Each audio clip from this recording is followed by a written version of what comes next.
आज का प्रश्न हमें भेजा है तानिया गोयल जी ने नई दिल्ली से।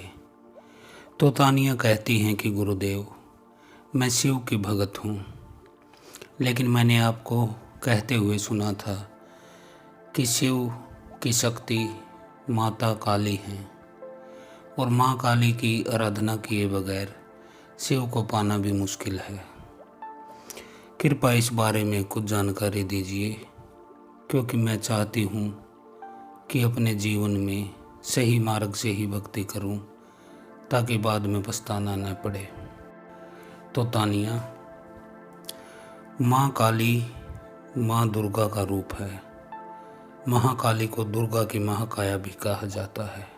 एक कथा के अनुसार महाकाली की उत्पत्ति धर्म की रक्षा और पापियों का नाश करने के लिए हुई थी। माँ काली का रूप इतना भयंकर था कि असुर तो असुर, देवता भी डरकर भाग जाते थे। माँ काली जहाँ अच्छे मनुष्य की शुभेच्छा रखती हैं, पूजनीय हैं, लेकिन दानवों के लिए वो महाकाल हैं। आपने मेरे ही किसी वचन का उदाहरण दिया कि मैं कहता हूँ कि भगवान शिव की आराधना माँ काली के बगैर मुश्किल है। तो इसको ऐसे समझिए तानिया, माँ काली भगवान शिव की शक्ति है। शिव पुरुष हैं, काली उनकी शक्ति है। शिव परमात्मा हैं तो काली प्रकृति हैं। इसको ऐसे जाने कि जैसे कि शिव शब्द है, इस पर ई की मात्रा लगी हुई है। ये मात्रा शक्ति का रूप है।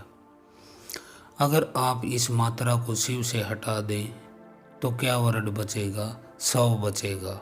शव का मतलब होता है मुर्दा। इसलिए माँ काली को शिव की शक्ति माने, उनकी आत्मा माने, उनकी प्रकृति माने। आप अपने हिसाब से उसको मान सकती हैं। आपने पूछा है तानिया कि माँ काली के बारे में कुछ बातें मैं बताऊं, तो सुनिए। माता आदिशक्ति ही महाकाली है। अगर माता क्रोधित हो जाए तो महाकाली के रूप में परिवर्तित हो जाती है। इसको ऐसे समझें कि माता जो आदिशक्ति है, जो परम शक्ति है, वह महाकाली हैं, और उनका जो शांत रूप होता है वह दुर्गा रूप होता है, शुभ रूप होता है वह लक्ष्मी रूप होता है, उनका जो कलामय रूप होता है वह सरस्वती रूप होता है। लेकिन जब वो क्रोध में भर जाती हैं तो वह महाकाली के रूप में बदल जाती हैं। महाकाली का क्रोध शांत करने की क्षमता इस सृष्टि में किसी में नहीं है, सिर्फ भगवान शिव में है, क्योंकि वो उनके एक जोड़े के रूप में है, एक पैर के रूप में है।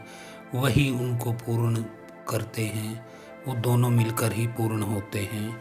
अर्धनारीश्वर रूप भी आपने देखा होगा कई मूर्तियों में, तो वो इसी का परिचायक है कि पुरुष और प्रकृति के मिलन, शिव और शक्ति के मिलन को ही कहा जाता है।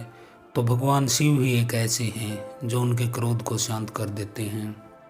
आपने कई तस्वीरों में देखा होगा कि भगवान शिव लेटे हुए हैं और माँ काली उनके छाती पर पैर रखे हुए हैं। तो एक बार ऐसा हुआ था कि माँ काली अत्यंत क्रोधित रूप में थी। दानवों का वध करने के बाद भी उनका खप्पर नहीं भरा था, तो वो और भी विनाश करने के लिए चल पड़ी थी। तब देवताओं ने भगवान शिव से प्रार्थना की कि वो माता का गुस्सा शांत करे, उन्हें रोके। तो भगवान शिव ने जाकर उनके रास्ते में लेट गए थे। जैसा कि हिंदू धर्म में माना जाता है कि पति के ऊपर से गुजरना अच्छा नहीं माना जाता, तो माँ काली जैसे ही भगवान शिव रास्ते में थे, उन्होंने पैर उठाया था और उनकी छाती पर रखा था, तो तुरंत उनका वह भाव जाग गया कि वह उनके ऊपर से न गुजर पाई, और वहीं उनका क्रोध शांत हो गया था। इसके अलावा कितना भी बलशाली राक्षस क्यों न हो, महाकाली के एक हुंकार से ही जलकर भस्म हो जाता है। एक हुंकार भी इतनी ज़्यादा शक्तिशाली है कि जैसे एक दिवे में पतंगा जल जाता है, उसी तरह कोई भी शक्तिशाली जो भी राक्षस है वो उनकी मात्र एक हुंकार से ही जल जाता है। माँ काली को अस्त्र में तलवार और त्रिशूल पसंद हैं, क्योंकि यही उनके जो हथियार हैं वो माँ काली रखती हैं।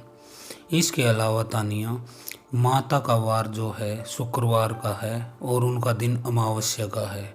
इन 2 दिनों में उनकी जो तरंगें होती हैं, उनकी जो शक्ति की तरंग होती हैं, वो अधिक रूप से पृथ्वी पर होती हैं। आप इन 2 दिनों यदि उनकी आराधना करें तो आपको विशेष फल प्राप्त होता है। इसके बाद तानिया, माँ काली के 4 रूप हैं: दक्षिण काली, शमशान काली, मातृकाली और महाकाली। तो इन 4 रूपों में देवी प्रकट होती हैं और हमारे भारत में बंगाल और असम में महाकाली की पूजा बड़ी धूमधाम से मनाई जाती है। वैसे तो पूरे भारत में ही नहीं, बाकी देशों में भी जो भारतीय बसे हुए हैं, जो हिंदू मत को मानते हैं, वो महाकाली की आराधना करते हैं। लेकिन बंगाल और असम में महाकाली को इष्ट देवी के रूप में माना जाता है। सबसे अधिक यहाँ पर इनकी पूजा की जाती है। तो तानिया गोयल जी, आज मैंने आपको महाकाली के बारे में काफ़ी जानकारी दी है। आप भगवान शिव की आराधना के साथ साथ महाकाली को भी उनके बगल में, उनके बाएं तरफ उनको स्थापित करें और तब आप शिव शक्ति की आराधना करें। क्योंकि आप संसारिक हो, आप ग्रस्त हो, आपका परिवार है, इसलिए मैं आपको ये कह रहा हूँ। क्योंकि सन्यासी तो भगवान शिव को अकेले की पूजा करेगा, उसे तो ध्यान लगाना है, संसार से मुक्त होना है, मोक्ष को प्राप्त करना है, तो वह सन्यासी है। परंतु आप ग्रस्त हो, आपको अपने परिवार का शुभ की कामना भी करती हो, आपको धन धान्य संपत्ति समृद्धि हर चीज़ की आकांक्षा है, जो कि एक सन्यासी को नहीं होती। इसलिए आप उनका जोड़े के रूप में पूजा करें भगवान शिव और माँ काली की, तो आपको आपके ऊपर उनकी करुणा, उनकी दया बरसने लगेगी, ऐसा मेरा मानना है। क्योंकि अब तक साधना के अनुभव मैंने भी जीवन में बहुत किए हैं। मैंने शिव को भी पूजा है, काली को भी पूजा है, उनका ध्यान भी लगाया है। काफ़ी सालों से मैं इस विषय में लगा हुआ हूँ। तो मैंने जो अनुभव किया है उसमें आपके लिए यह सही रहेगा तानिया, कि आप शिव और शक्ति की एक साथ पूजा करें। इसके अलावा भी आपका यदि कोई प्रश्न है तो आप हमें दोबारा लिख सकते हैं, मैं आपको उसका भी जवाब दे दूँगा। आज के लिए इतना ही। हर हर महादेव, हर हर गंगे, ओम काली।